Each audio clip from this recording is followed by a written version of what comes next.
नमस्कार। उत्तराखंड की खबरों में आप सभी का स्वागत है। और सबसे पहले बात शारदीय नवरात्र की, तो आज इसका पहला दिन है। आज कल स्थापित किया जाएगा। नवरात्र के पहले दिन मां के शैलपुत्री स्वरूप की पूजा की जाती है।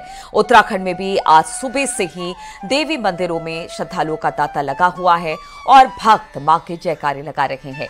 हरिद्वार की बात की जाए तो यहां पर माया देवी मंदिर में सुबह से ही भक्तों का सैलाब उमड़ा हुआ है। लोग यहां पहुंच रहे हैं। साथ ही नैनीताल में भी नवरात्रि की धूम है। पहले दिन सुबह से ही भक्त नैनीताल की नैना देवी मंदिर में पहुंच रहे हैं और मां नैना की पूजा अर्चना कर रहे हैं। नैनीताल की नैना देवी मंदिर 51 शक्तिपीठों में शामिल है और इस मंदिर पर देश विदेश के लोग की आस्था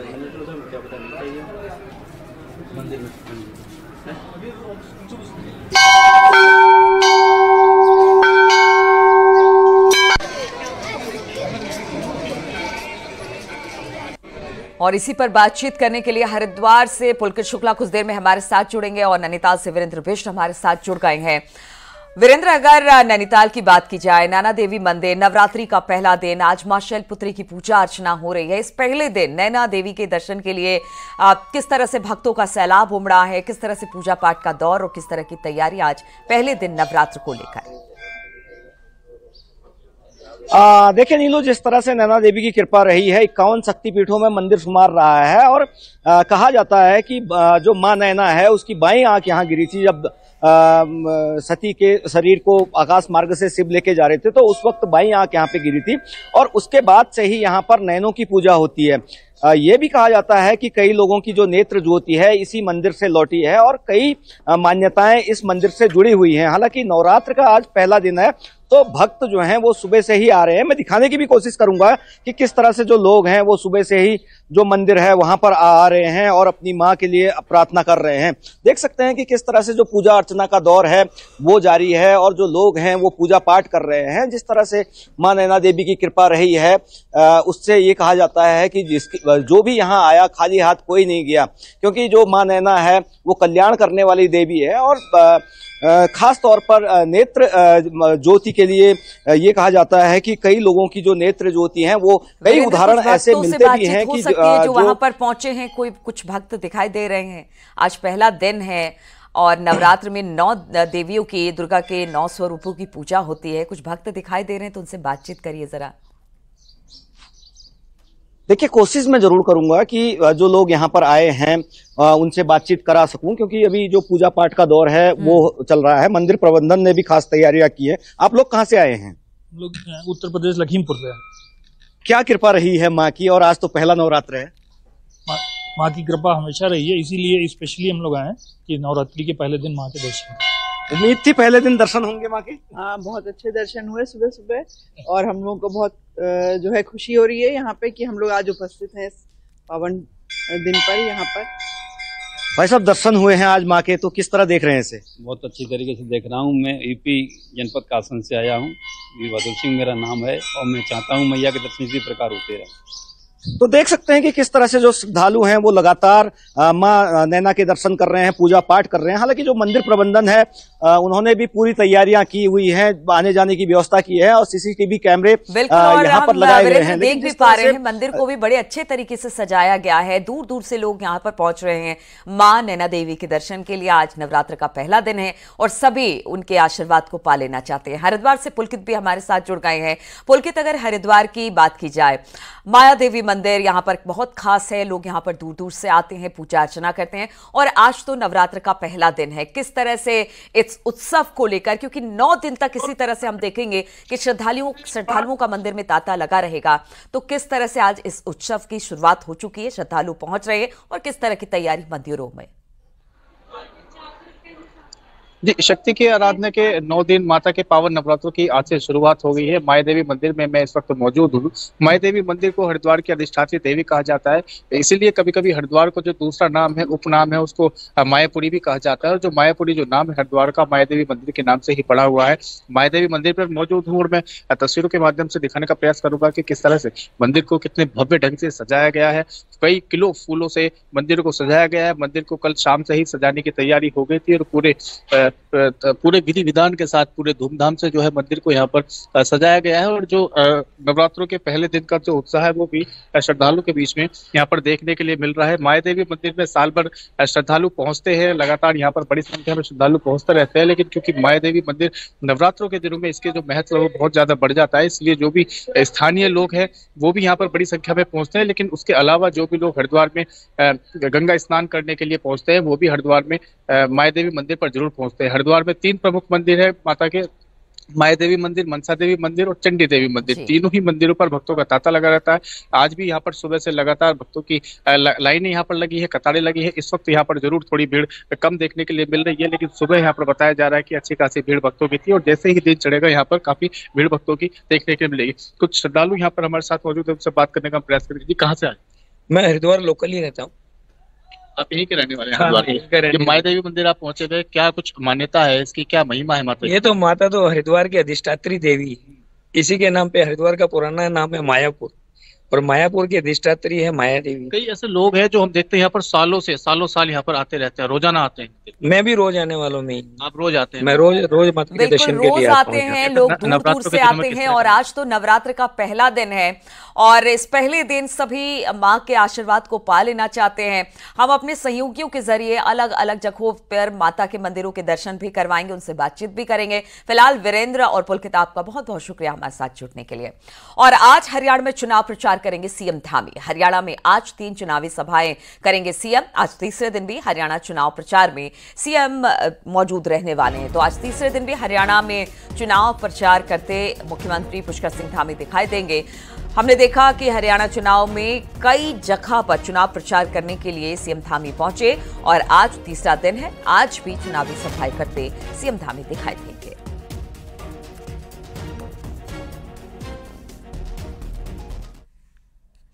केदारनाथ में प्रस्तावित उपचुनाव के बीच सीएम धामी ने केदारनाथ विधानसभा का दौरे पर जाएंगे, इस तरह की खबर है। 6 अक्टूबर को मुख्यमंत्री केदारनाथ के अगस्त्य मुनि जाएंगे और यहां पर कई कार्यक्रमों के साथ साथ एक जनसभा को भी संबोधित करेंगे। सीएम धामी के साथ साथ बीजेपी प्रदेश अध्यक्ष महेंद्र भट्ट भी मौजूद रहेंगे। मुख्यमंत्री इसी दिन ऊखीमठ के लिए पेयजल योजना के साथ साथ केदारनाथ विधानसभा के लिए कई अन्य बड़ी घोषणाएं भी कर सकते हैं।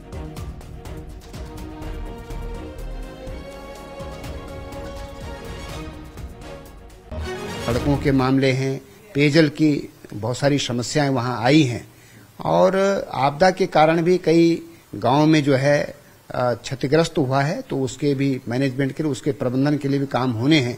ऐसे बहुत सारे कामों को गति मिलेगी, तो माननीय मुख्यमंत्री जी के जाने से बहुत प्रगति जो है उस क्षेत्र में आने वाली है। और केदारनाथ चुनाव में बीजेपी अपना पूरा जोर लगा रही है, जबकि कांग्रेस के प्रदेश प्रभारी शैलजा के हरियाणा चुनाव में व्यस्त होने से केदारनाथ में कांग्रेस के नेता कम नजर आ रहे हैं। शैलजा के व्यस्त होने से पार्टी वहां कोऑर्डिनेट ऑब्जर्वर तक नहीं बना पा रही है।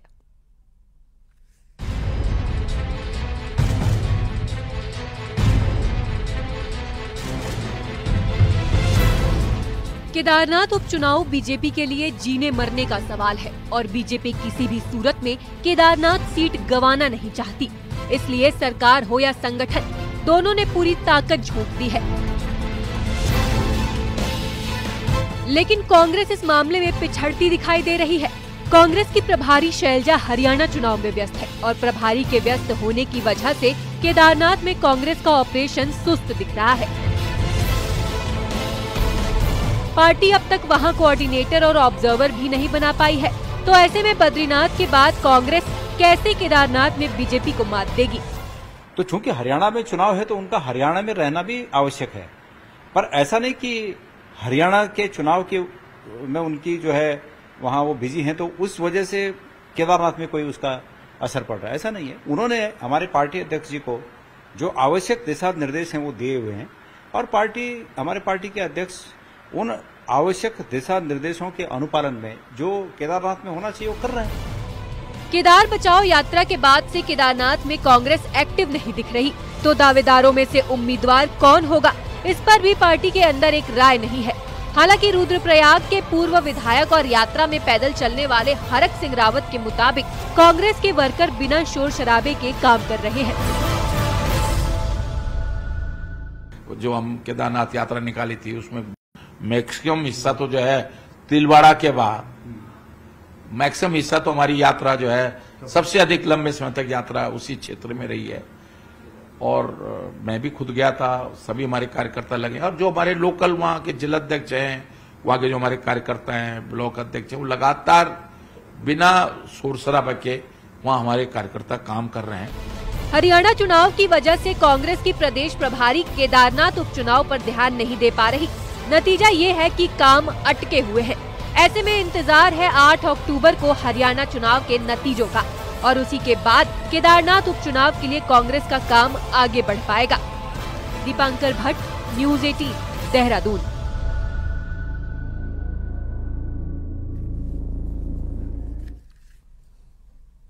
उत्तराखंड में सख्त भू कानून की मांग के बीच कांग्रेस ने भी हल्ला बोल कर दिया है। कांग्रेस के प्रदेश अध्यक्ष करण माहरा ने प्रदेश में जमीनों की रजिस्ट्री पर तुरंत रोक लगाने की मांग की है। करण माहरा ने सीएम पुष्कर सिंह धामी को लेटर लिखा। माहरा का कहना है कि राज्यों से बाहर के लोग बड़े पैमाने पर जमीन खरीद रहे हैं। राज्य की संस्कृति, परंपरा, अस्मिता और पहचान पर इससे बुरा असर पड़ रहा है। उन्होंने मांग की है कि राज्य के बची हुई जमीनों को बचाया जाए और जल्द से जल्द सख्त भू कानून लागू किया जाए।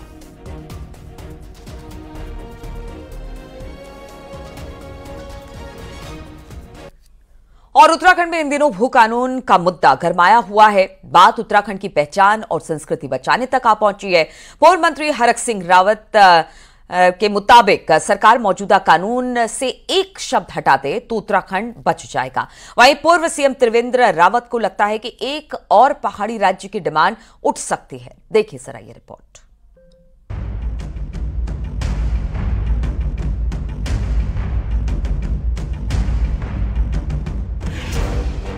अगले महीने 9 नवंबर को 25वां राज्य स्थापना दिवस मनाया जाएगा, तो राज्य की संस्कृति और पहचान बचाने के लिए भू कानून की मांग जोर पकड़ रही है। इस संवेदनशील मुद्दे पर अब सियासत जोर पकड़ रही है। पहली चुनी हुई सरकार में हरक सिंह रावत राजस्व मंत्री रहे। जब 2003 में पहली बार भू कानून लागू किया गया, हरक सिंह रावत के मुताबिक तिवारी सरकार का भू कानून सबसे बेस्ट कानून है, लेकिन उसे कड़ा करने के लिए मौजूदा कानून से निकाय शब्द हटाया जाना चाहिए। हरक सिंह रावत के मुताबिक 250 वर्ग मीटर से ज्यादा जमीन न खरीदने वाला नियम गांव के साथ शहरों में भी लागू होना चाहिए। ये चाहे शहर के अंदर हो चाहे शहर के बाहर हो, अगर वो एग्रीकल्चर लैंड है तो निकाय में भी अगर आ गई तो उस पर भी 250 मीटर का कानून लागू होना चाहिए। ये कानून में हमें संशोधन करना पड़ेगा। जहां हमने निकाय शब्द लिखा है, जिस दिन हमने ये 250 मीटर वाला कानून उस पे लागू कर दिया, उस दिन भू कानून, इससे अच्छा भू कानून हो ही नहीं सकता। बात जमीन बचाने की हो रही है तो भू कानून पर पहली बार पूर्व सीएम त्रिवेंद्र रावत की बात भी सामने आई है। त्रिवेंद्र रावत के मुताबिक भू कानून का मॉडल साफ होना चाहिए, वहीं पहाड़ हर वक्त नजर में होना चाहिए। अगर विकास नहीं हुआ तो आने वाले वक्त में अलग पहाड़ी राज्य की डिमांड भी उठ सकती है और यह आशंका पहले से थी। वहीं कांग्रेस नेता गणेश गोदियाल के मुताबिक सरकार को तुरंत एक अध्यादेश निकालकर उन सभी जमीनों को अपने कब्जे में ले लेना चाहिए जहां नियम तोड़े गए हैं। एक ही पर्वतीय क्षेत्र इस राज्य में हमारे हर समय हमारी नजरों में होना चाहिए, क्योंकि पर्वतीय क्षेत्र का अगर डेवलपमेंट नहीं हुआ तो फिर निश्चित रूप से आने वाले समय में पर्वतीय राज्य की अलग डिमांड हो सकती है। और मैं आज भी आपसे उम्मीद करता हूं कि अगर आप वाकई इस विधेयक को लाना चाहते हैं, उत्तराखंड के हित में आप अपने विचार रखते हैं, आप उत्तराखंड के हितैषी हैं, तो आज रात से इस आशय का ऑर्डिनेंस लाइए कि आज के दिन तक जिन्होंने ये गड़बड़ियां की हैं उनकी जमीनें निहित की जाती हैं। मुद्दा जमीन बचाकर उत्तराखंड की पहचान और संस्कृति बचाने का है तो सवाल 250 वर्ग मीटर के नियम का है, जो शहरों में लागू ही नहीं होता। अब देखना होगा कि नए भू कानून में सरकार इस छूट को खत्म करने का फैसला लेती है या नहीं। देहरादून से न्यूज़ 18 के लिए दीपांकर भट्ट की रिपोर्ट। और उत्तराखंड में डाक विभाग में नियुक्तियों के मामले में बड़ी खबर आ रही है। 157 पदों पर हरियाणा और पंजाब के युवाओं की भर्ती हुई है और इनकी अब चमोली और रुद्रप्रयाग जिलों में पोस्टिंग होगी। भाषा बोली के अंतर के चलते ग्रामीण इलाकों में इससे काफी दिक्कत आ सकती है। ऐसे में गढ़वाल सांसद अनिल बलूनी ने कहा कि वो इसे लेकर केंद्रीय मंत्री से बातचीत करेंगे और इस मामले को उठाएंगे। भाषा के कारण दिक्कत आ सकती है। हम आपको बता दें ये पूरा मामला है क्या, जिसे लेकर अब अनिल बलूनी ने इसको लेकर बात कही है। उत्तराखंड में डाक विभाग में नियुक्तियों के मामले में 157 पदों पर हरियाणा और पंजाब के युवाओं की भर्ती की गई और उनकी अब चमोली और रुद्रप्रयाग जिलों में पोस्टिंग होगी। भाषा और बोली का अंतर है, इसकी वजह से ग्रामीण इलाकों में इससे इंटरेक्ट नहीं हो सकता है। ऐसे में दिक्कत आ सकती है। ऐसे में गढ़वाल सांसद अनिल बलूनी ने कहा है कि वो इससे लेकर केंद्रीय मंत्री से बातचीत करेंगे और इस मामले को उठाएंगे, क्योंकि देखिए स्थानीय बोली और भाषा के साथ अगर नियुक्तियां होती हैं तो लोगों से बातचीत करने में, उन्हें समझने और समझाने में काफी ज्यादा आसानी होती है। और अब इसी को लेकर ये पूरा मामला उठ रहा है कि जो 157 पद हैं जिसमें हरियाणा और पंजाब के युवाओं की भर्ती हुई है, उसे लेकर अनिल बलूनी ने कहा है कि वो केंद्र सरकार और केंद्रीय मंत्री से इस पर बातचीत करेंगे और इस मामले को उठाएंगे।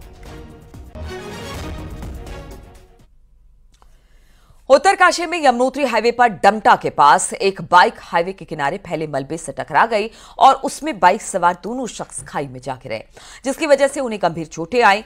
सूचना पर पहुंची पुलिस और रेस्क्यू की टीम ने दोनों का रेस्क्यू किया और फिर घायलों को इलाज के लिए अस्पताल में एडमिट कराया गया, जहां से दोनों घायलों को हायर सेंटर रेफर कर दिया गया है।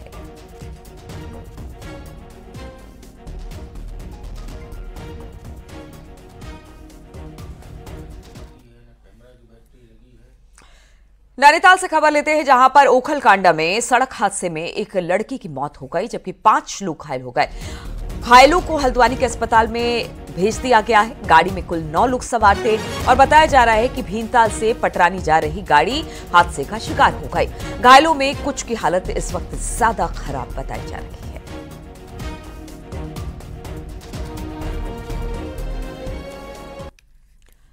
चमोली में थराली के कोलपुड़ी गांव के रहने वाले सेना के जवान नारायण सिंह का पार्थिव शरीर 56 साल बाद उनके गांव में आज पूरे सैन्य सम्मान के साथ उनका अंतिम संस्कार किया जाएगा।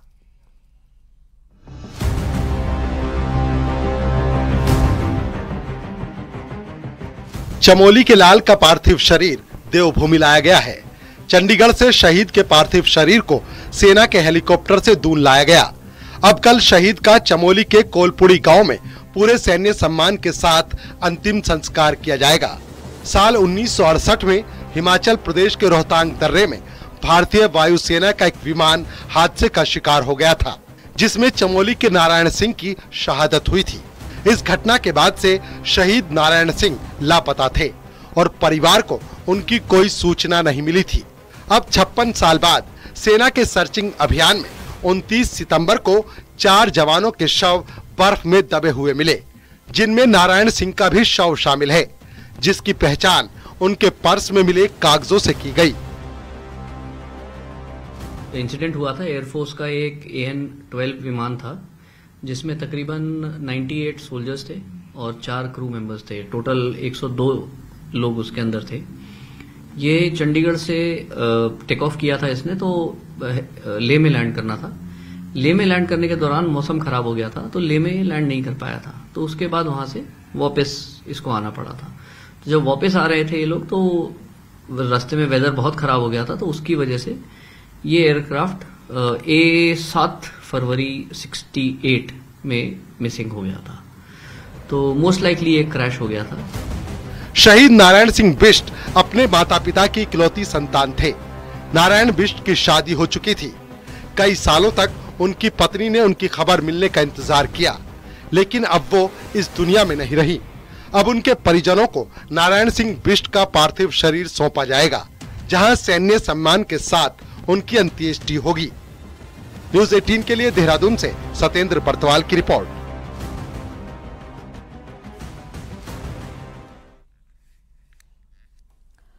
और उत्तरकाशी से खबर, जहां पर महिला जिला अस्पताल से देहरादून रेफर की गई गर्भवती महिला को एम्बुलेंस कर्मियों ने रात को गंगोत्री हाईवे पर सुरक्षित प्रसव कराया। जिला महिला अस्पताल से मात्र 10 किलोमीटर की दूरी पर रेफर किया गया था। गर्भवती महिला को जब एम्बुलेंस में तेज दर्द हुआ तो एम्बुलेंस कर्मियों को वाहन खड़ा करना पड़ा। सभी ने एक दूसरे की मदद से महिला को हिम्मत देते हुए गंगोत्री हाईवे पर रतूड़ी सेरा के पास सुरक्षित प्रसव कराया, जिससे महिला के परिवार वालों ने खुशी जताते हुए एम्बुलेंस कर्मियों का आभार जताया। जी आपको मतलब उत्तरकाशी से रेफर किया गया था? हाँ, क्या बताया था उन्होंने? आपकी मतलब सही तरीके से डिलीवरी कराई है, आप खुश हैं? हमने कितना तो करना, हम लड़की पेशेंट को देखें, हम उनकी हालत देख रहे तो हम हमारे अंदर हो रहे, अभी तक भी आंसू आ रहे हैं। और रात अगर सरकारी हॉस्पिटल में इतना व्यवस्था नहीं तो क्यों इतना वो कर रहे हो? जी वो 15 किलोमीटर आगे भी आई गाड़ी, वो फिर डिलीवरी हो गई। कितने में तो हॉस्पिटल में आपने बताया नहीं वहाँ पे कि यहीं पे आप? मैंने बार बार वही बातें बोली, मैडम सामने पे भी आई, 7 एम्बुलेंस तक भी आई मैडम, उन्होंने वही कहा कि भैया आप जल्दी ले जाओ, बहुत दिक्कत हो जाएगी। और अब देख लेते हैं